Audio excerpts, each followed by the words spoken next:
When you step into a warm room after being out in the cold, you feel this overwhelming rush of sensation because you have an immediate reference of your current experience to the experience that you were just having. But if you stay in that warm room long enough, it can still be overall a pleasant sensation, but it's not as overwhelming because it's just the way things are and you acclimate to it. My therapist, who's also trained in non-dual teaching, used that comparison. When I brought up the general history of my own experiences of how the experience of awakening was overwhelming and often exciting. But then after that, it became the normal thing, and that overwhelming nature of it subsided.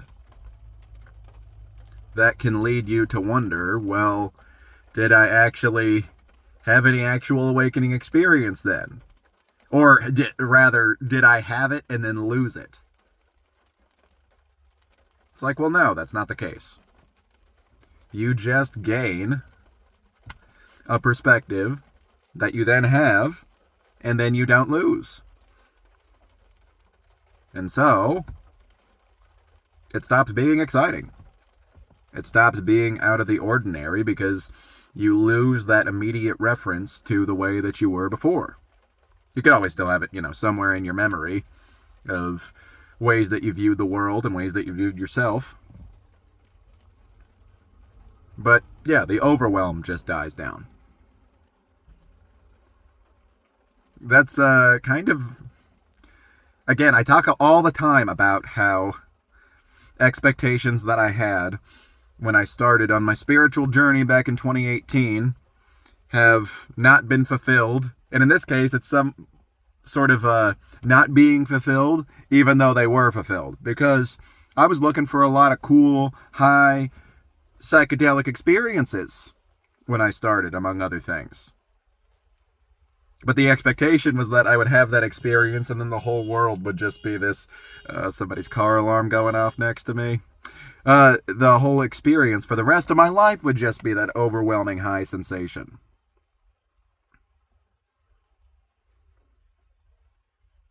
But it doesn't stay like that. It's not overwhelming throughout the rest of your life. Yeah, becoming enlightened is exciting. Being enlightened is not.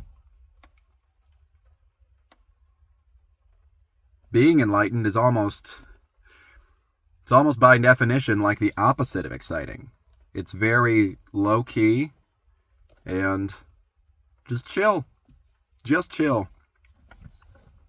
I think a lot of us sense in some way that we do need that chill, kind of lower elevation feeling that comes with awakening. But we're also really addicted to excitement. In fact, a lot of what we are looking for when we say we're looking for more happiness is no, we are looking for more excitement. We are looking for more elevation. That's the reason why I'm still addicted to having my couple cups of coffee every single day. And, people can be addicted to other things that are all for the purposes of giving you that overwhelming rush of euphoria and excitement.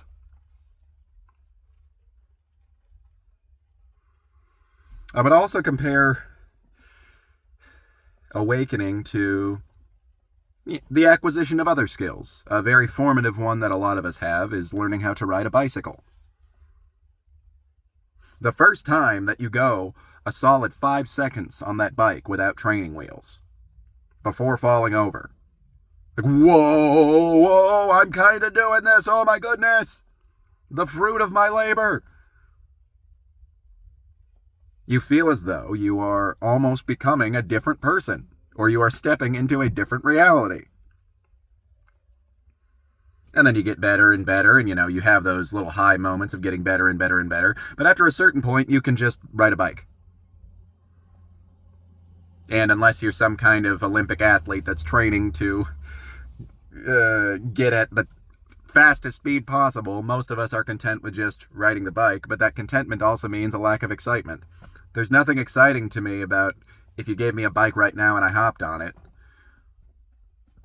It's cool, but there's no, oh my goodness, I'm really doing this, because I've been able to ride a bike without training wheels for over 20 years now. I'm getting to that point in my life where I start having to do little math in my head to figure out the reference point to some previous age that I'm at. Like, how old am I now? And that's only going to get worse for the rest of my days.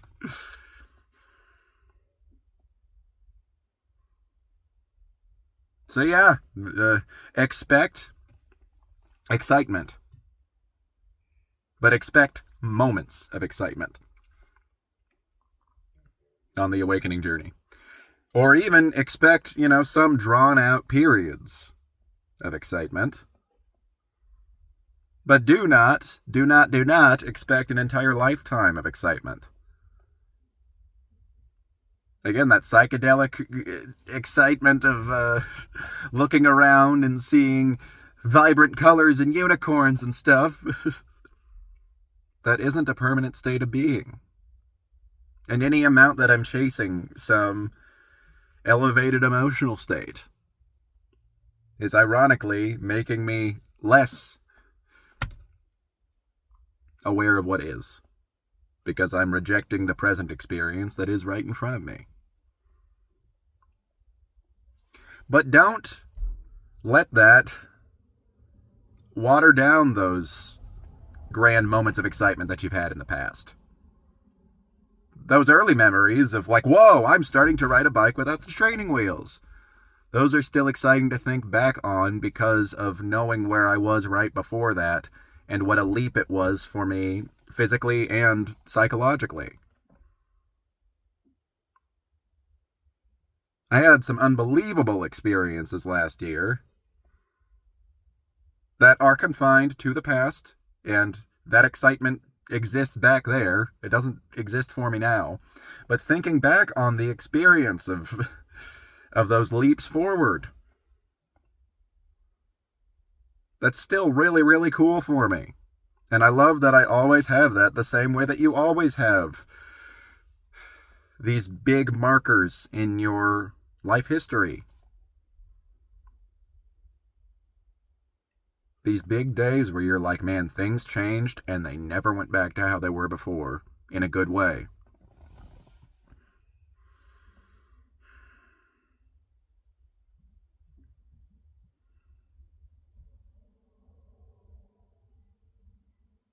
And another thing about becoming enlightened is that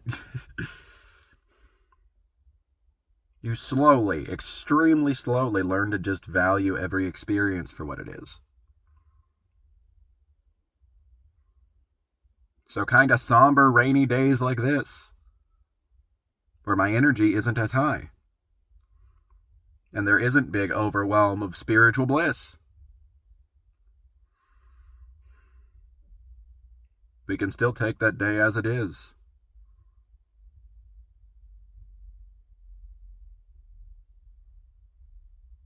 This is where the classical teachings of like power of now really start to show themselves. Man, every single aspect of this present experience is really, really, really okay. And maybe everything being really, really, really okay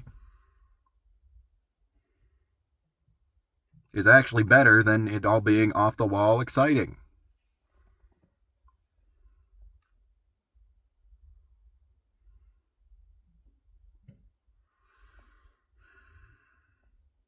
And sometimes I can still re-excite myself to my present, less elevated state by just remembering struggles that I had a few years ago that are simply not relevant anymore because of the experiences that I've had and because of the place that I have gotten to, the abiding state that I have gotten to.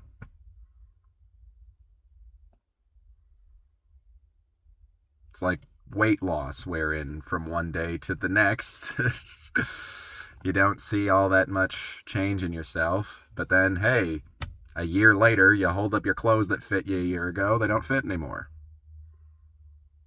It's like comical how much they don't fit you anymore. It's comical how much this person that I called Joe a few years ago doesn't look like the person that I call Joe today. So that's still exciting in little moments. And overall, it's just nice.